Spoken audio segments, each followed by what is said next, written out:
Está con nosotros Roberto Fantuzzi y también Tomás Hirsch. Y Roberto me dijo, dame la palabra, por favor. No, si un minuto nomás. Ya te estoy dando la palabra. Ayer en la Universidad de Chile, en la sede de la Universidad de Chile, se juntaron 3 universidades.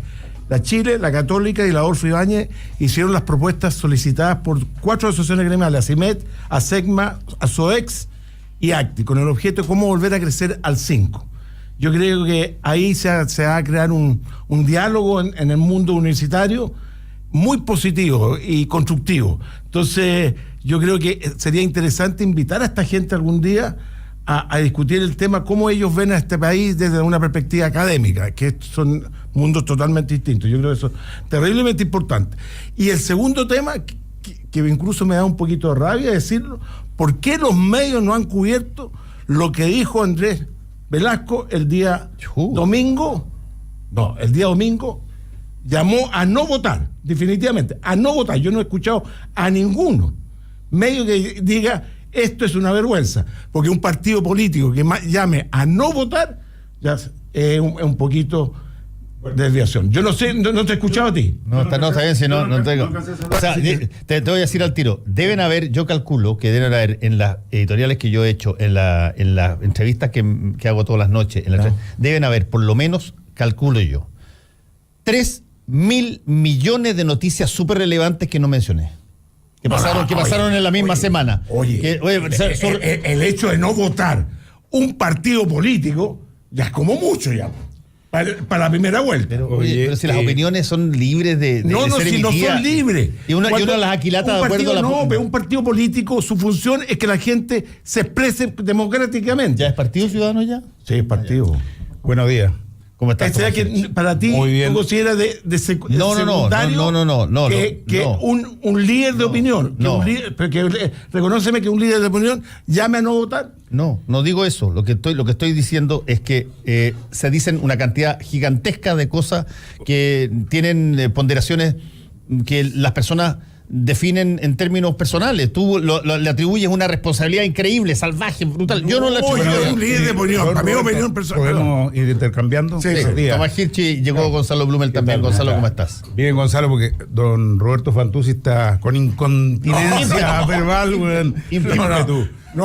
Necesitamos a Vidal porque lo... Oye, prepárenle el espacio a Vidal porque en algún momento va a llegar.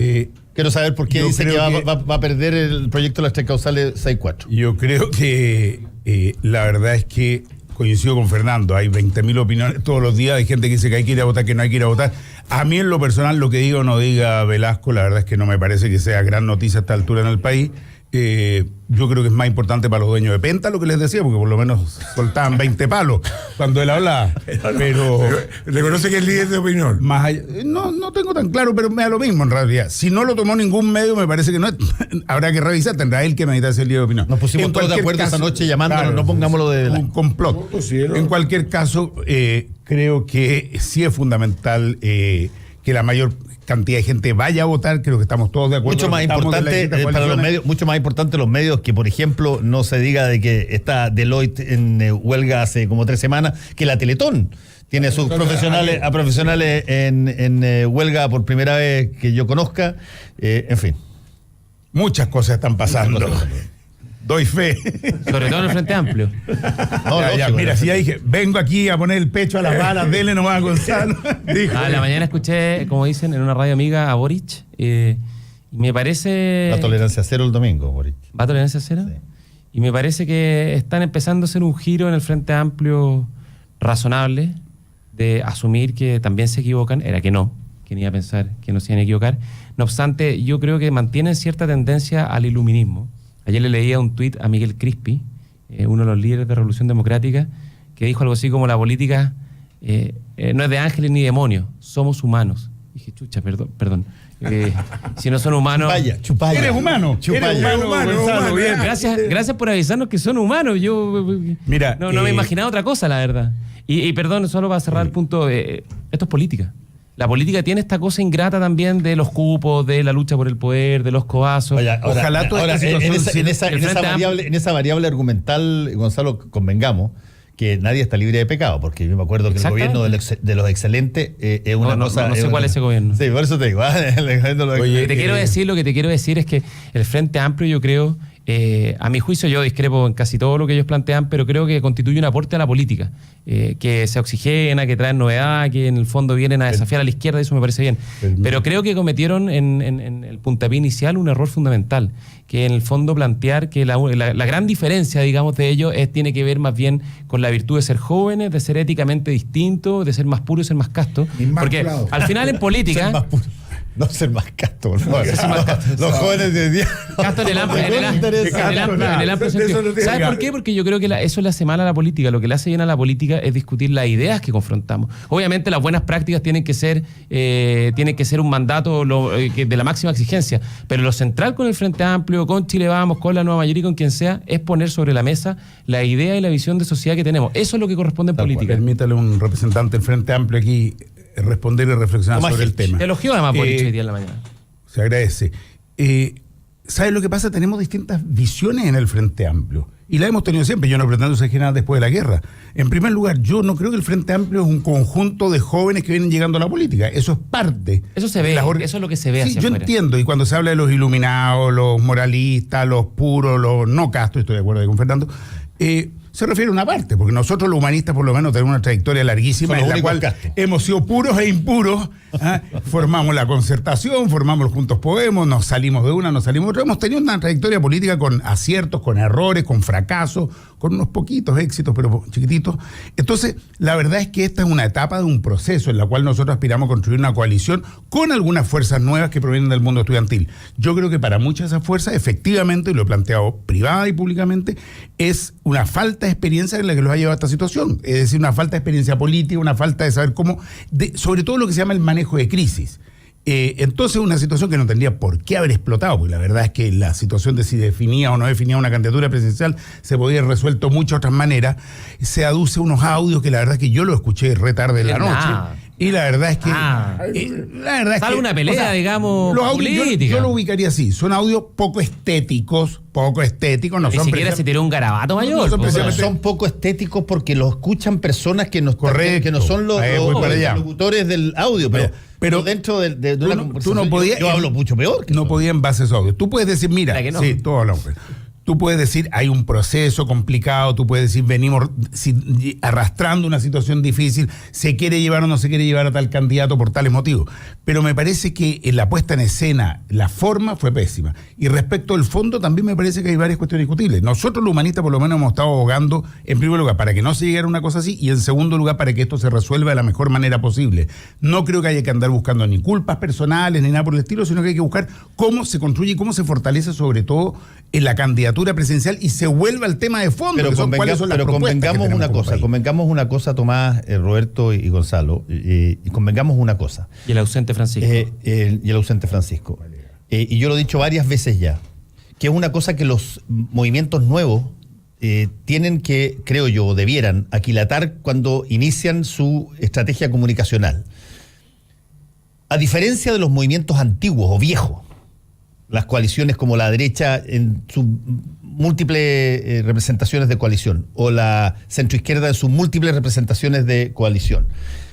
Cuando tienen tipos de problemas, amortiguan parte de eso porque el legado, la experiencia, los próceres, la historia, los equilibra entre las cosas buenas y las malas y por lo tanto tú puedes colocar las cosas de determinada manera en determinado lugar.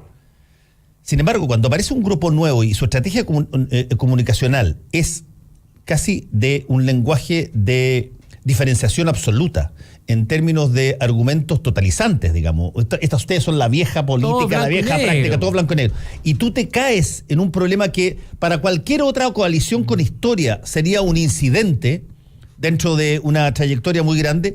A esta se le carga inmediatamente como no tiene cómo protegerse en términos de volumen histórico, se le carga absolutamente con la incoherencia, con la... Mira, yo te voy a hablar sin nombre en particular, porque no creo que corresponda, pero hay buenas y malas prácticas entre adultos y jóvenes.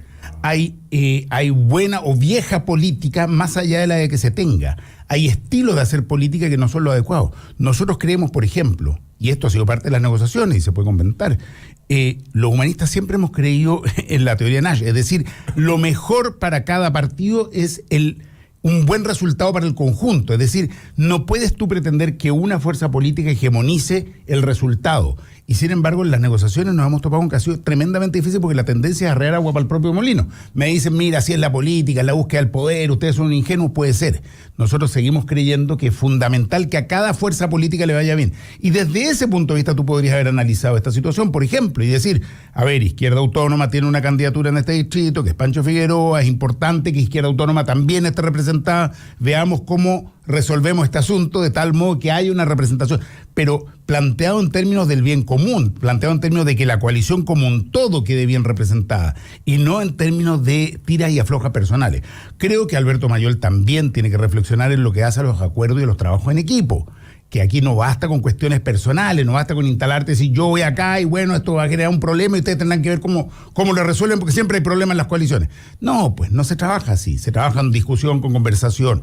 Los mismos partidos que hoy día tienen representación parlamentaria dentro del Frente Amplio tienen que buscar mecanismos para que todos queden bien representados. Son temas que hay que resolver. Oye, además, y yo espero que esta crisis en ese sentido ayude a crecer, ayude a madurar. Mayol a todo esto tiene razón y no tiene razón. Tiene razón en que en el fondo lo tratan de sacar con una tinterillada, este argumento de decir que es violencia contra la mujer.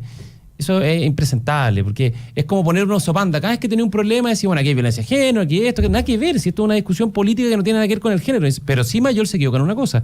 Es bien patudo y bien fresco cuando dice, a mí no me dieron el cupo porque él no quería un cupo en el Distrito 10. Él quería un cupo en la lista de Revolución Democrática para ser arrastrado por Giorgio Jackson.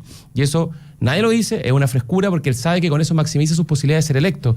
Y yo entiendo desde esa perspectiva la gente de Revolución Democrática. Si Mayol quiere eso, bueno, que firmen Revolución Democrática, porque entiendo que el Partido de Igualdad le había ofrecido un cupo y eso obviamente le da la posibilidad de competir, pero con menos chances que si era el compañero de lista Giorgio Jackson por el sistema electoral, que permite arrastrar cuando alguien tiene mucha votación, como se estima que va a pasar con Giorgio Jackson, que yo creo que perdió buena parte de sus votos en estos últimos días. Entonces, yo creo una elección, todos tenemos que ir con el riesgo de perder ganas. Yo era un distrito más difícil, súper difícil, donde la izquierda, las Condes, Vitacura, los Barnechea, donde la izquierda o nuestro sector jamás ha tenido un diputado. Y está toda la clase alta esperando por ti. Gracias. Estamos. Sé que cuento con todos ustedes, queridos auditores. El 1% dice queremos a Hirsch. Mira, yo creo que, para cerrar el punto, yo creo que RD se equivoca en la forma en que trata de echarse a Mayol con argumentos que son espurios, que no son argumentos reales. Beatriz Sánchez yo creo que sale dañada porque ella al comienzo sale diciendo, bueno, yo respaldo 100% esta decisión, y después dice, le exijo al Frente Amplio que resuelva esta situación. Es muy raro eso y muestra muy poco liderazgo. Pero déjame hacer un punto, Tomás. Siempre es raro dar como consejo o reflexiones sobre otras coaliciones, pero y una reflexión más de fondo. Yo creo que la actitud del Frente Amplio es un poco ingenua también. Porque esto de plantearse desde la moralina, digamos, desde esta distancia generacional, desde esto que decía Fernando, estas ideas más totalizantes de blanco y negro, separando la lógica del amigo-enemigo, no es nuevo en la política reciente. Lo hizo Andrés Velasco. Andrés Velasco cuando partió en las prácticas. Las malas prácticas versus las buenas prácticas. En tolerancia cero, dicho sea paso. ¿Y qué pasó? Con referencia a Guido Girardi. Y le apareció una factura, una boleta de un almuerzo, y se fue, y ahí, digamos, cloteó. Después estuvo el caso de Meo. Qué buen verbo ese, clotear. Yo cloteo, tú cloteas. No, pero es que es un verbo que debería reponerse. Después Meo. Meo también tenía este discurso. El joven pistolero, distinto, justiciero. ¿Y qué? Se subió a un avión, se trajo a los publicistas pagados por los brasileños, que hoy día están acusados de corrupción, y Meo se fue, cloteó también, se fue... ¿Cómo andamos por casa, compadre? A la punta del cerro. Pero lo que tú decís, Fernando, tiene que ver con la historia también, con la ahí no clotearon porque era siempre así. No eso. Lo que pasa es que en el fondo tú no te paras desde un atributo único y exclusivo que tú sabes además que no es tan verdad. En el sentido de que tú no sales a decir que lo único que te diferencia en política es tu atributo moral y tu cualidad ética, porque obviamente en todas las agrupaciones, en todas las organizaciones, en todas las fuerzas políticas siempre van a haber problemas, siempre hay gente que se salta a la fila. Entonces Gonzalo, yo creo que eso mira, esto me recuerda una historia, y con esto termino el punto, del famoso monje Savonarola, que era un predicador del siglo XVI, si no me equivoco, o siglo XV, en el Renacimiento, que cuestionaba la corrupción de los Medici y que tuvo mucho éxito al comienzo, un poquito como todos estos movimientos nuevos que surgen con mucha fuerza. ¿Hasta qué? Hasta que se le fue de vuelta la fuerza, digamos, y terminó quemado en lo que era. Entonces, por eso yo no digo que hay que abandonar discursos de llamar a... ¿Qué destino me deparas? No, hoy día ya no queman a nadie. Lo que te quiero decir es que en el fondo... Al final, los alegatos en el Tribunal Constitucional. Al final el punto es que ese discurso de moralina exacerbado, de blanco y negro, de soluciones totalizantes, creo que es malo para la política, pero además de malo es ingenuo porque al final siempre, como dice el dicho popular, el escupo te cae en la cara. Mira, ¿sabes lo que pasa? Yo entiendo que hoy día está bien, estoy aquí, llegan los palos, las balas, en fin, todo lo que tú quieras. Pero una vez que les tocara. Está bien. No, si en la vida nos han tocado mucho. Pero cuidado también con la teoría del empate. O sea, aquí ha habido una situación mal manejada, comunicacionalmente pésimamente mal manejada, que ha significado error tras error y en fin. Pero no me vengas a comparar y a empatar situaciones, porque también esto basta como para decir, mira, estamos todos en la misma, somos todos lo mismo. No. Es la naturaleza humana. Es la naturaleza humana. No, si la frase que yo he escuchado es la naturaleza humana, bienvenido usted a la realidad. No, pues. No es lo mismo tener un senador desaforado porque está recibiendo mesada de Corpesca. No es lo mismo tener una senadora presidenta de un partido que le redactan los proyectos de ley o los artículos, ¿no es cierto? No es lo mismo un diputado que dice estar contra las empresas pesqueras y que resulta que recibe otra mesada de esa empresa, como el señor Fuente por allá por Coyhaique. No es lo mismo. No estamos hablando de la misma situación. Y efectivamente yo me atrevo a seguir afirmando y diciendo con total claridad y fuerza, al menos hablo con el Partido Humanista, nosotros jamás hemos metido las manos en ninguna situación irregular. Una cosa es que haya un problema comunicacional, que se hayan hecho las cosas mal. Tú estás de acuerdo también conmigo, lo has dicho, que perfectamente uno puede decirle, señor Mayol, usted no puede ir de candidato. Se lo acaban de decir Sebastián Piñera, ¿no es cierto?, a Hernán Larraín Mate y a Sebastián Keita. Sí. Bueno, podría perfectamente haber sucedido que Beatriz Sánchez hubiera dicho, no, señor Mayol, usted no, mire, yo dirimo, los partidos me lo han pedido. Entonces, lo que estamos en presencia es una situación que se manejó muy mal y eso te lo doy firmado. Llevamos una semana hablando de esto. Está bien, porque sí, porque es de interés de todos los que afilaron el cuchillo. Somos todos vivos, está bien, nos conocemos. Déjame decirte, ni siquiera en la derecha, la nueva mayoría está, pero Ocato de Cardenales. Tu cara de placer y la de la nueva mayoría aparece ahí en las cámaras. Camilo Escalona, Pancho Vidal. Que fue exactamente lo que pasó cuando Meo cae con las cosas de Soquimich. Por supuesto. Porque se las tenían guardado. Eso como esto es nerudiano, ¿cachai? Claro. Los cuchillos que se tenían enterrados se desenterraron para, generar... ¿Sabes que a la gente se le olvida? La expiación de aquel que los trató de prácticamente los únicos corruptos. Lo de Meo claro. Fue fatal. El 2014, ya nadie se acuerda, el 2014 Meo en toda la encuesta era el político mejor evaluado de Chile. Es brutal lo que le pasó. Entonces, lo que yo te quiero decir, Tomás, está bien, te consejo que usted tiene mejores prácticas y que nos metió la... Te consejo todo eso. Lo que te quiero decir es que basarse en eso como uno te lo consejo. No se hablen simultáneamente porque no se escucha. Lo que te pido que concedas... No vamos a hablar más, llegó Vidal. Es que claro, por eso hablamos rápido antes. Lo que te pido que concedas no es eso. Solamente que no busques empatar situaciones que no corresponden ser empatadas. No, si nadie está hablando de empate. Lo único que yo estoy diciendo es que cuando tú haces... La corrupción de parlamentarios me parece que está en otra escala. Cuando tú construyes... Mira, la corrupción de parlamentarios es pésimo para la política. Todo lo que ha pasado ha sido un desastre para la política y ha causado mucho daño. No corresponde a tu sector. Bien. Y tenemos que mejorar las prácticas y cambiar las conductas.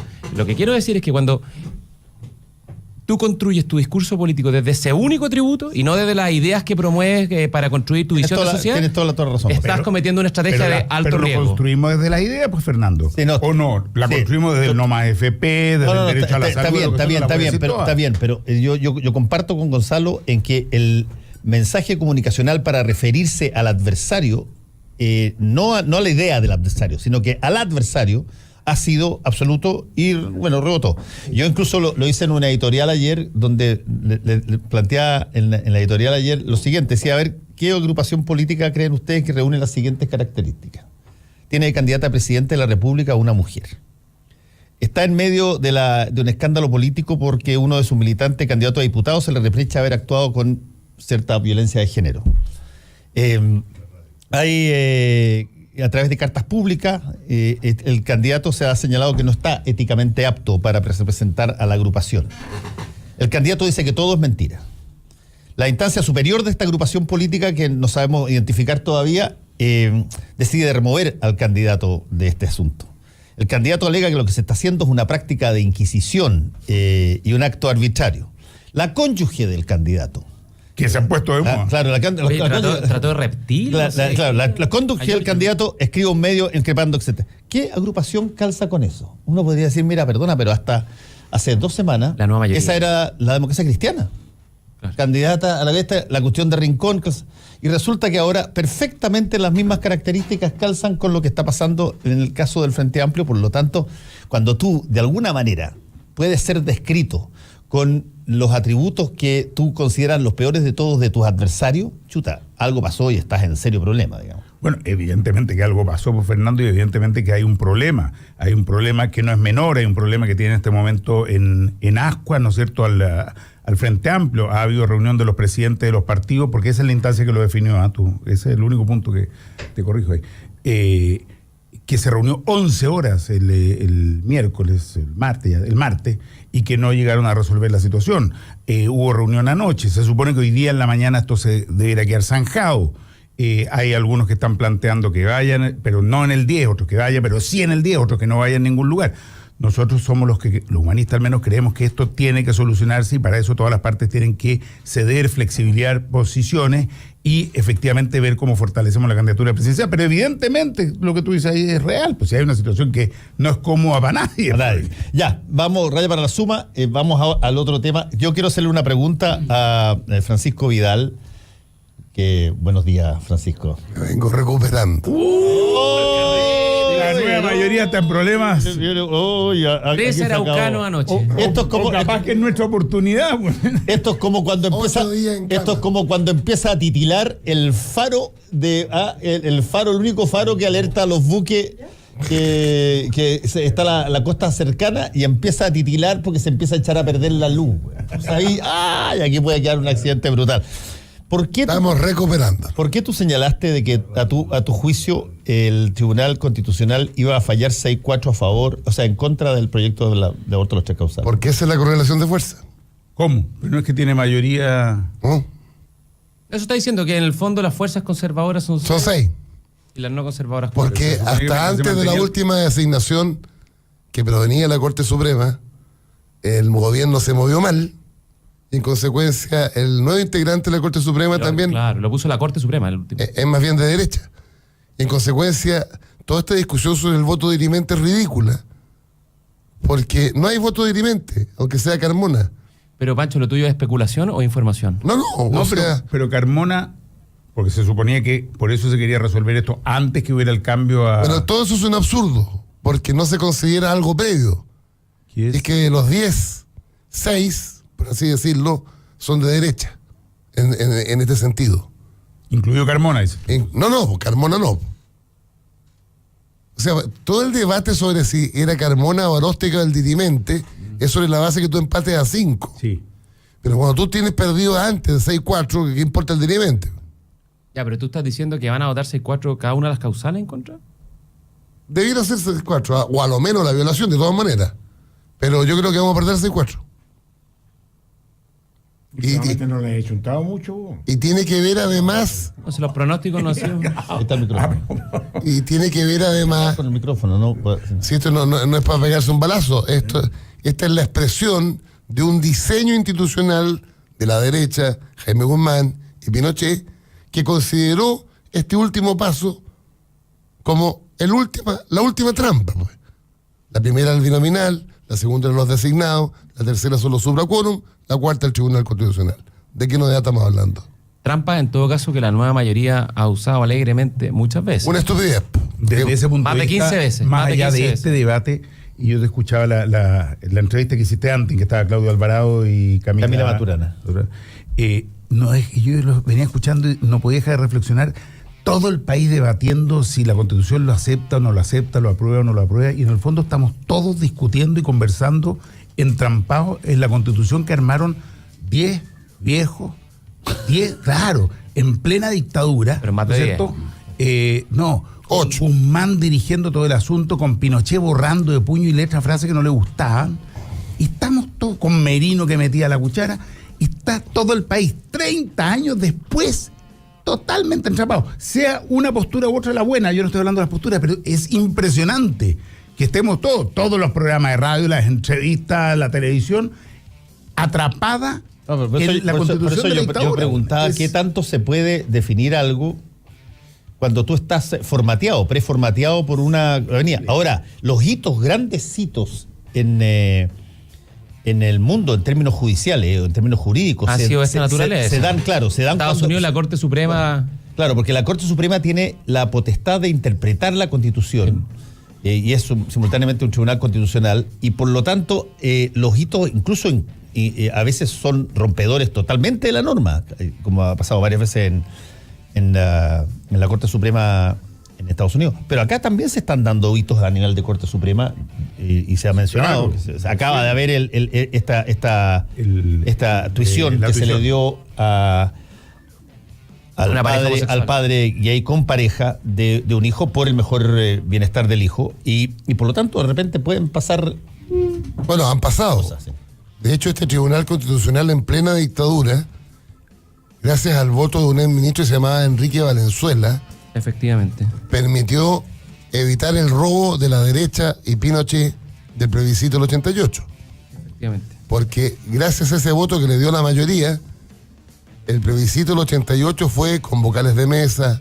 Fue con justicia electoral. Con justicia electoral. Se puede tener apoderados. Exactamente. Y la derecha de la época y la dictadura no hallaban que hacer contra este ministro que votó, porque la idea de Pinochet y la derecha, la UDI, era repetir el 88 lo que ya nos habían hecho el 80.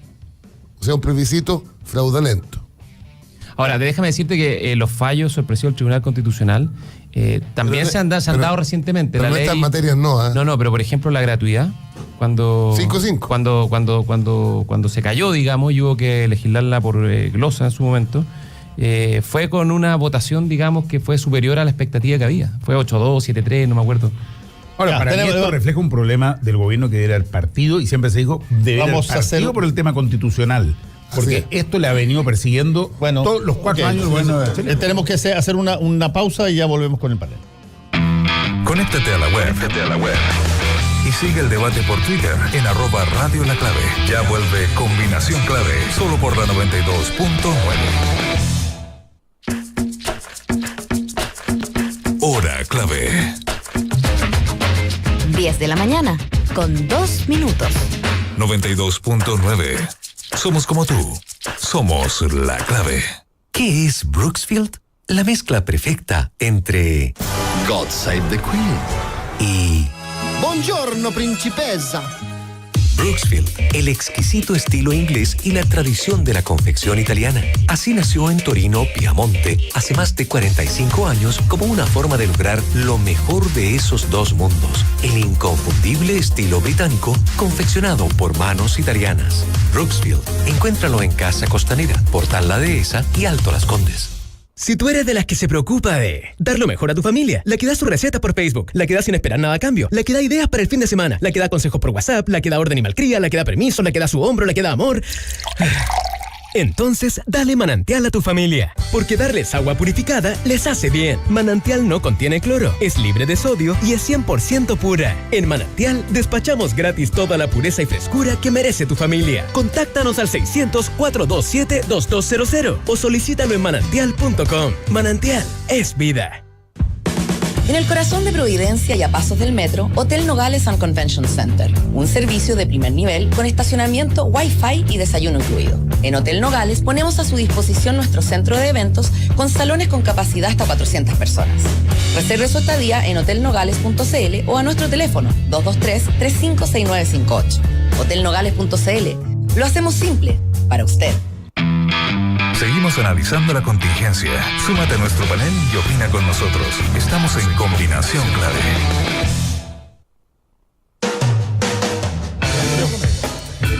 El primer café del día es el primer placer de la jornada. La clave es realizar la elección correcta. Un lungo de las cápsulas Nespresso nunca falla, ya que es una gama ideal para las mañanas, con 6 variedades y que se pueden combinar con leche. Nada para comenzar la mañana como un café de grano que se puede preparar en segundos. Ideal para tus mañanas. El exquisito corte inglés y la tradición de la confección italiana, eso es Brooksfield. Encuéntralo en Casa Costanera, Portal La Dehesa y Alto Las Condes. Fin de semana especial en Sheraton Santiago. Los fines de semana dese un gran gusto y aproveche el paquete especial de fin de semana para descansar, disfrutar y reponer energías por solo 89.000 pesos por persona, IVA incluido. El paquete especial incluye trago de bienvenida, desayuno y late checkout. Fin de semana especial en Sheraton Santiago.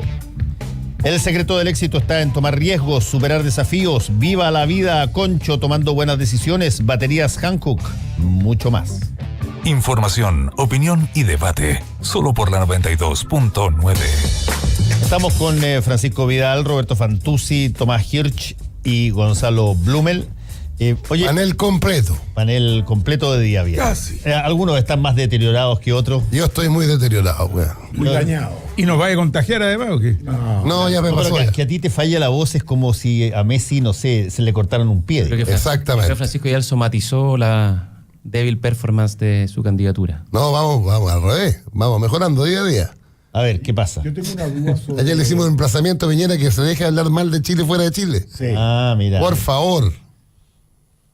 ¿O no le parece, Gil? Oye, pero hay un Aquí está el micrófono. Hay un temazo que me gustaría que Gonzalo, el impacto que tendría el 5% en la cesantía, que aumentaría en 394.000 o 349. No, pero porque esos tengo son escenarios de menor a mayor. no. Es esto. No, lo primero es que lo- hay que Pero decir. lo que llama la atención Lo que estuvo mal pone... es que lo largara el Ministerio de Hacienda de esa Pero manera. no, lo mal No le chiste. contaron a la presidenta. Oye, un disparo en la pero paga. en todas las noticias queda siempre los 349, no me acuerdo. 400.000, 400.000 400.000 aproximados. Eso Es por una redondeando para cifra, arriba. es una Eran utilización 380, del antecedente, porque nadie habla de los 2.000 que teóricamente sería la Yo me leí el informe. Pero déjame hacerte una pregunta técnica. Ajá.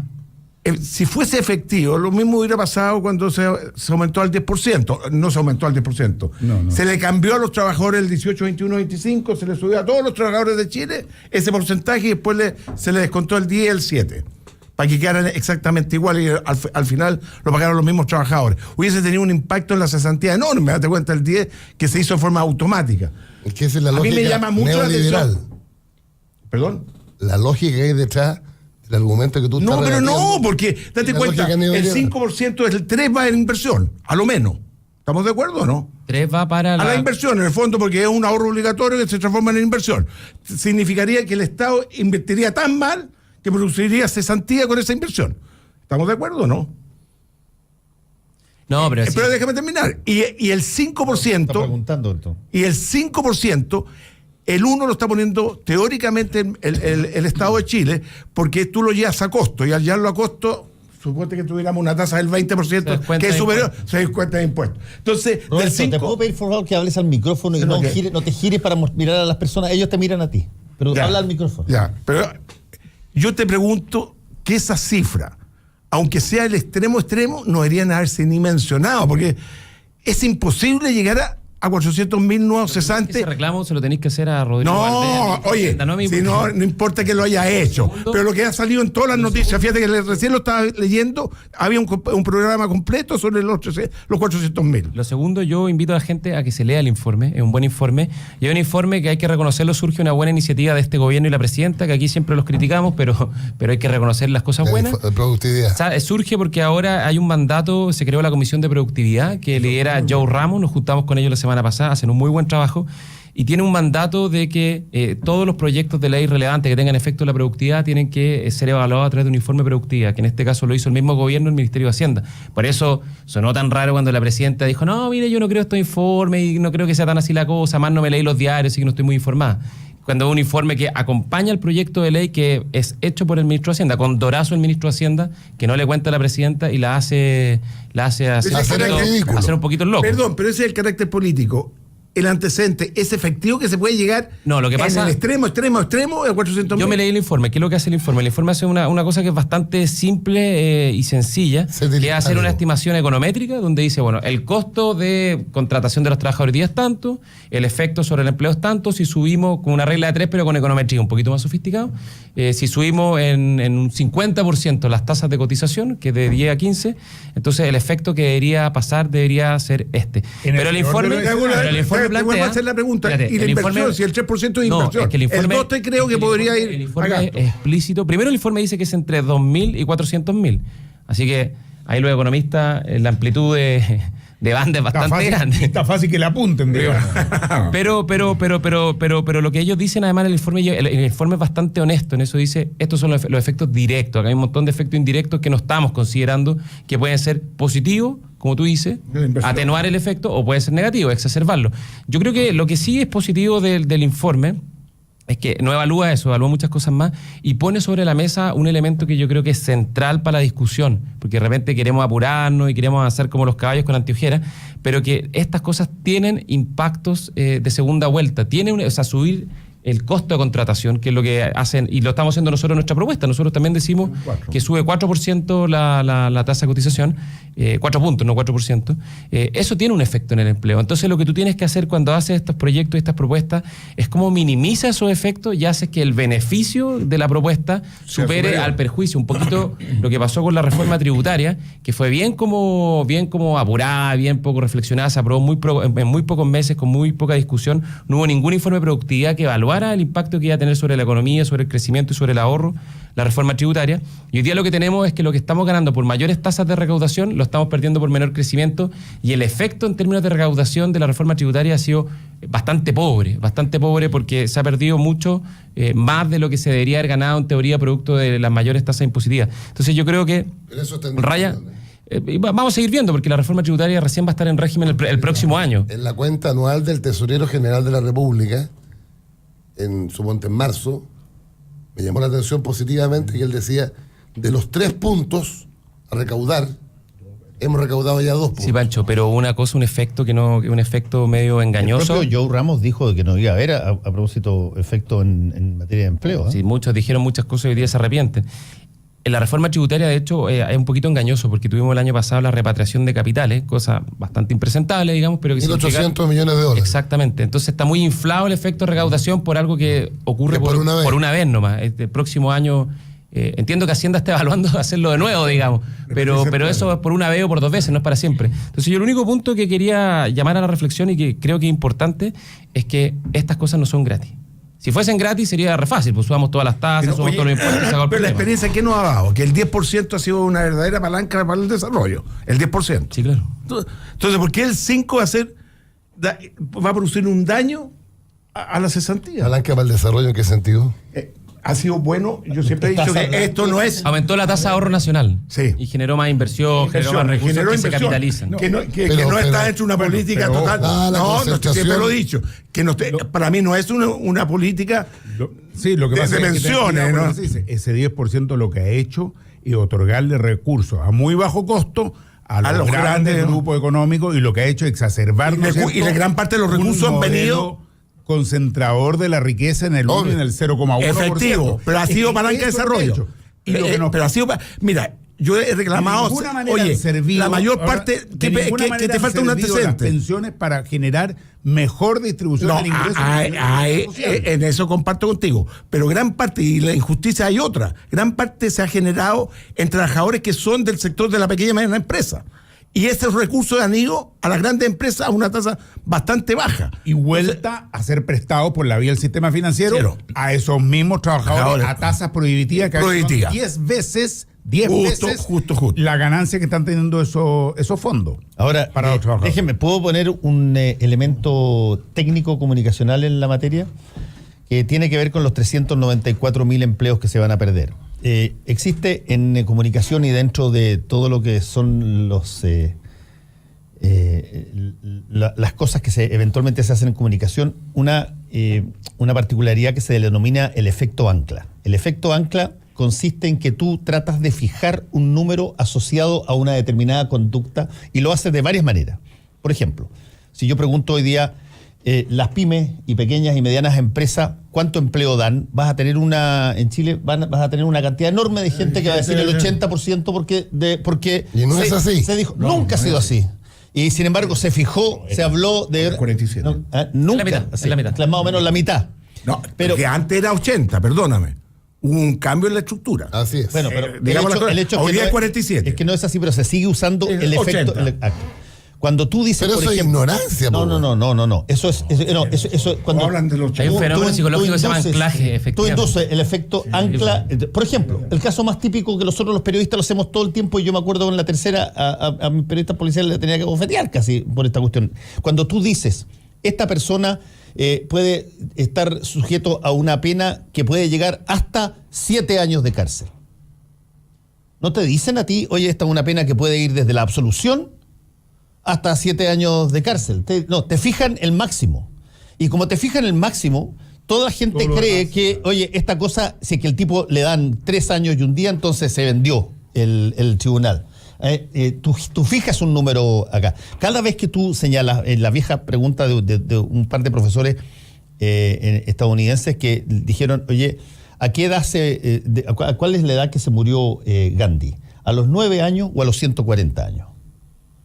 Tú dices, qué pregunta más estúpida, ¿verdad? ¿Cómo se llama? Alguien, Gandhi, que fue famoso y todo, se ha muerto a los 9 años. Pero el hecho es que esa cifra, por ridícula que es, te tiró para abajo la expectativa promedio. La expectativa promedio, te dicen en ese estudio, 56 años. Murió a los 87 años.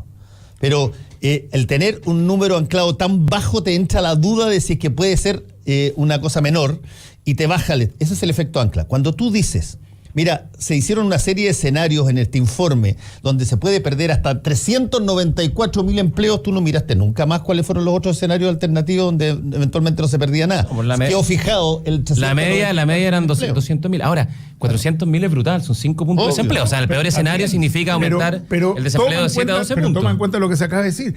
Ni siquiera el tema es la media, pueden ser 2.000. Claro. Esto pasó también, yo te decía, con el caso Penta y Soquimich. Lo primero que dijeron los fiscales, me recuerdo al comienzo, fue, ojo, es muy posible que esto, aunque es escandaloso, aunque es criticado por toda la opinión pública, es muy posible que signifique al final penas por la legislación chilena, de 45 días y todo el mundo se va a frustrar, que es lo que ha venido pasando después.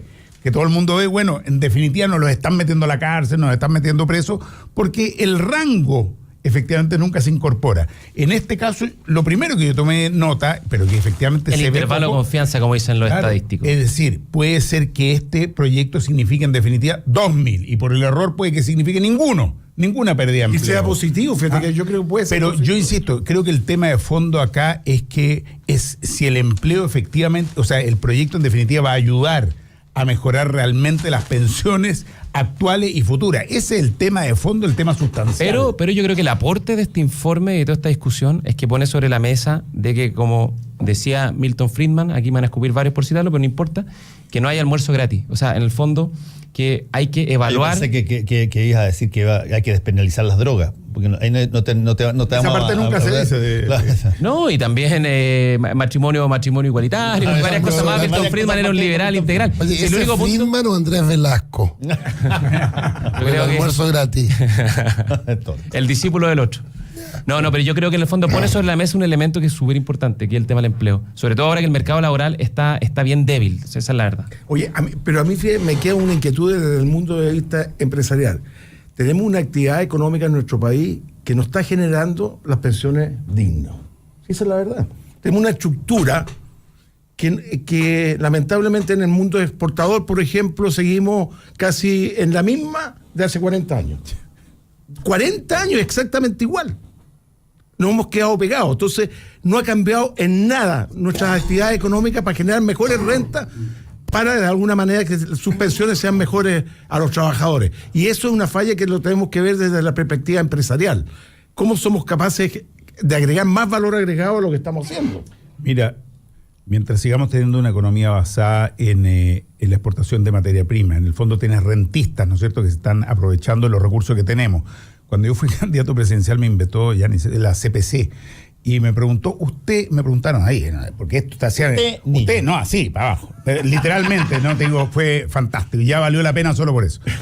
Usted haría produciría alambre y productos de cobre o no. Por supuesto, yo considero que es fundamental y que hay que darle valor agregado al cobre y hay que exportar, ¿no es cierto?, productos de cobre que sirvan para la industria. Bueno, nosotros estamos en total desacuerdo. ¿Cómo? Absolutamente, es mucho más rentable tomar el cobre y mandar el concentrado para afuera. Ese es el negocio. Así, pero a lo brutal. Varios de esos después fueron ministros del jefe. sin ningún empacho, o sea, sin ningún problema. Es mejor negocio agarrar las materias primas y exportarlas, chao. No genera valor agregado, no genera transferencia tecnológica, no genera empleo, es fácil. La teoría de don Patricio Aylwin era otra. Sí, no, si te estoy hablando de la derecha económica. No. Que don Patricio Aylwin decía, si nosotros le vendemos cobre, nos movemos al mismo que está haciendo el Alambrón, seríamos competencia a ellos y no nos van a comprar el cobre. Ese era el temor que tenía en su oportunidad. Pero eso es... Bueno, no era precisamente un particular. No, pero se mantuvo. Ese es su fuerte. No, pero el gobierno de él mantuvo la misma estructura. Sí, pues sí. Ahí está el problema. Lo que pasa es que agregarle valor a la economía es un proyecto de largo plazo y desde ese punto de vista no le rinde nunca al gobierno que inicia ese proceso. Por eso que hemos escuchado ya unas 4 o 5 veces la segunda fase exportadora, la tercera fase exportadora. Por Carlos Minami. Desde el 90. No, Carlos Minami fue la segunda fase exportadora. Bueno, el hecho es que está este proyecto ya tirado y... Son 3 proyectos. Sí, son 3 proyectos. Y a mi modo de ver, lo único relevante de los 3 proyectos, fuera de las cosas implícitas en el alza de las pensiones, lo único relevante desde el punto de vista político legislativo es que uno de esos proyectos, el que crea el Consejo de Ahorro Colectivo, tiene una línea que dice se creará con rango constitucional el Consejo de Ahorro Colectivo, lo que automáticamente tira eso a quórum calificado. Y por lo tanto vamos a estar todos supeditados a que esta cosa tenga, a otra trampa de Jaime Guzmán. Tenga o no tenga los votos necesarios, porque en una de esas estamos hablando pura tontera, dice que los tipos se levantan y dicen, mira, ¿sabes quién te va a dar los votos? Se acabó. Así que un error del gobierno, uno más. De haberse colocado la soga a sí mismo. Ya, pero ¿cuál era la alternativa, digamos? Yo creo que un sistema que no requiera... Yo creo que es bastante para cumplir el proyecto, esa es la verdad. Yo creo que lo mandan al final. De hecho, eso es bastante... Porque la presidenta hizo su primera cadena anunciando la reforma de pensiones hace un año. Fue en agosto del año pasado. Y lo mandan 2-3 meses antes de la elección presidencial. Yo creo que en el fondo al final lo que hay en el gobierno es una estrategia que tiene que ver con poner sobre la mesa un conjunto de cartas, digamos, para generar debate, para complicar a la oposición. Pero tiene un tema político. Pero hay poca voluntad de aprobarlo, porque Francisco, la firme, ya estamos en si esto es una maratón, estamos en los últimos 3 kilómetros. El gobierno, y en buena hora, dice que aprobado el proyecto de ley, las pensiones suben en un 20%.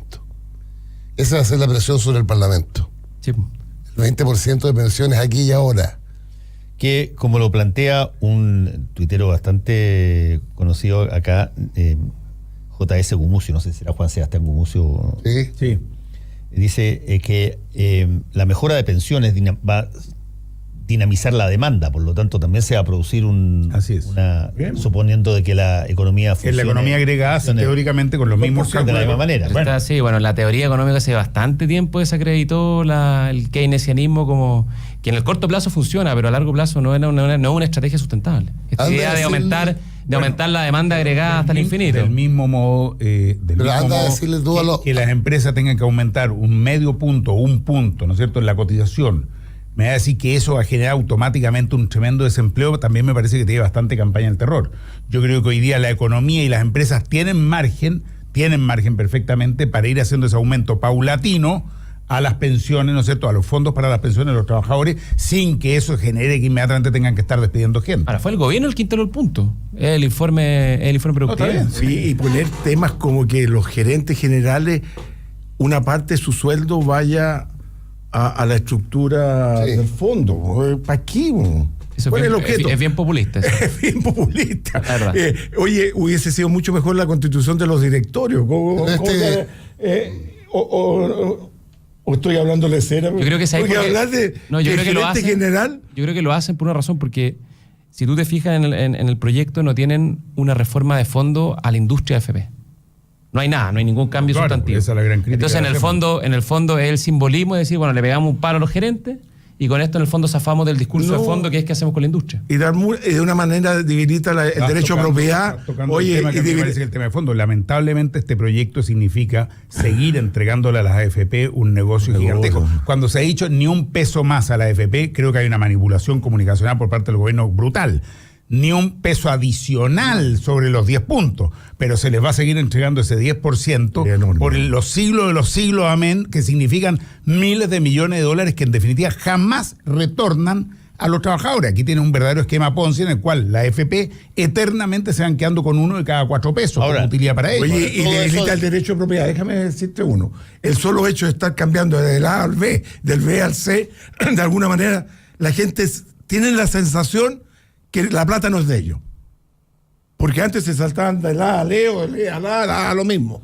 Hoy día se van a poder saltar es que yo creo que esa es una regla que trae el eso proyecto lo hizo que limita un poquito los traspasos entre los multifondos. No lo impide, pero lo limita un poco.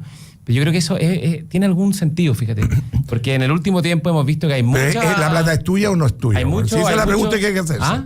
¿La plata es tuya o no es tuya? No, si no te dice que no lo haga, lo que te pone en el fondo es una mayor restricción para hacerlo. Te lo limita un poco. A mí, pero eso me llama la atención, fíjate que la derecha todo el tiempo ha hablado de la libertad de los trabajadores, la libertad de poder decidir, la libertad no sé qué más. De la y a mí me propiedad. impresiona que ocupen ese término justamente en torno a un tema en el que los trabajadores no tienen ni una libertad. O sea, están condenados hoy día a cotizar. La libertad la tienen para poner la plata en la FP1, FP2, FP3 y en el fondo A, B o C.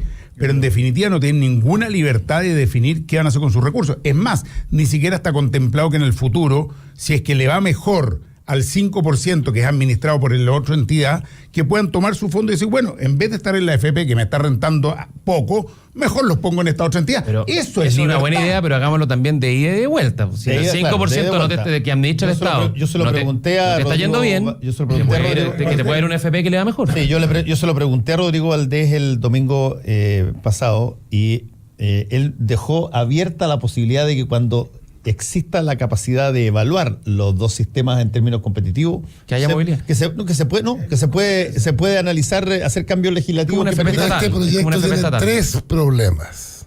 A ver, 1, Gonzalo. No consideró el pilar la pensión básica solidaria. Son 580.000 adultos mayores. 0. Segundo, el criterio de distribución es parejo. 3-2. Para el que gana el sueldo mínimo y para el que gana 2,5 millones. No debiera ser parejo. Debiera ser progresivo. Mientras más ganas tú, más al pilar solidario y menos para ti. Mientras menos ganas, más para ti y menos para el pilar solidario. Y tercera y última observación, este era el momento de que la rentabilidad escandalosa de las AFP se atenuaran. ¿Por qué día? Por decirle a la AFP que el 25% del costo de intermediación, en vez de cobrarlo nosotros los afiliados, se lo carguen a sus utilidades, que son escandalosas. Ya, la pregunta de fondo es entonces, ¿eso fue por falta de imaginación? ¿Eso fue porque no se quiso tocar una estructura o no se pudo judicialmente, constitucionalmente tocar esa estructura? ¿Eso fue porque está coludido de alguna manera el sistema de tal manera de protegerse? ¿Por qué? Porque tú estabas haciendo la ley, estabas haciendo... Yo creo que la debilidad nuestra tiene que ver con la falta de convicción. Y finalmente Valdés y Eizaguirre en distintos momentos han dicho que la capitalización individual es positiva. Entonces hay una defensa de la AFP que yo no comparto. Lamentablemente creo que es más que falta de convicción. Yo creo que tienen una convicción que va en la dirección opuesta a la que creemos la grande mayoría. Ha pasado una vez más lo que nosotros veníamos diciendo hace rato. No se toca realmente a la AFP y a su negocio. Es decir, aquí se hace una reforma y era la oportunidad para efectivamente meterle mano a la AFP que hoy día concentran una profunda crítica social y muy justificada y muy razonable. La utilidad, fíjate que acá hay escándalo cuando salen las utilidades de la ISAPRE, ¿no? Y salen todos los diarios. Las utilidades de la ISAPRE no son nada al lado de la utilidad de la FP. No son nada, ni en monto per cápita. Y no pretendo defender a la ISAPRE, evidentemente. Pero al lado de las utilidades que tiene la FP y al lado del daño que le significa en definitiva a los trabajadores y a sus pensiones, es gigantesca situación. Y en un proyecto que tenía la oportunidad de meter mano ahí, efectivamente no se toca. Tenemos que irnos. Le damos las gracias a Tomás Gil. Nos vemos el próximo viernes. A Francisco Vidal y... Espero estar plenamente recuperado, auditor. Se tuvo que ir Gonzalo Blumen un poquitito antes. Volvemos. Conéctate a la web Y sigue el debate por Twitter en @Radio La Clave. Ya vuelve Combinación Clave, solo por la 92.9. Descubrir las cosas que dan sabor y color a la vida. Hola, soy Carla Ochoa Yo soy Pato Inen. y queremos invitarlos a todos ustedes